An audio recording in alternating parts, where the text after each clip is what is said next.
अस्सलाम वालेकुम दोस्तों, नारान की खूबसूरत वादी में, खूबसूरत वादियों में आपके साथ डॉक्टर मरियम नाज एक खूबसूरत गज़ल के साथ।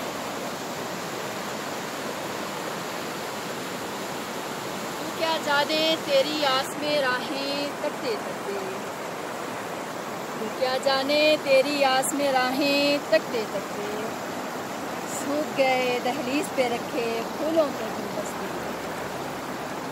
अब तुझसे बिछड़े एक ज़माना बीत गया है फिर भी, तुझसे बिछड़े एक ज़माना बीत गया है फिर भी अक्सर आंसू आ जाते हैं आँख में हंसते हंसते।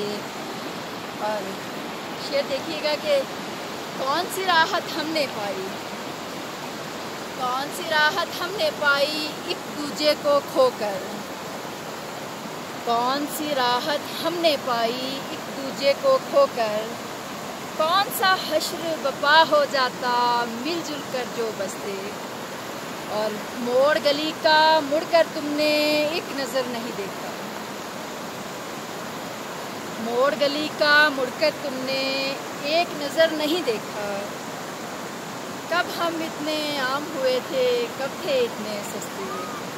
और शेर देखिएगा कि मुख्तार है, आँख से आँख के मिलने पर ही आँख बदल ली मरियम, आँख से आँख के मिलने पर ही आँख बदल ली मरियम। एक ही पल में कर डाले हैं वीरां दिल के रास्ते।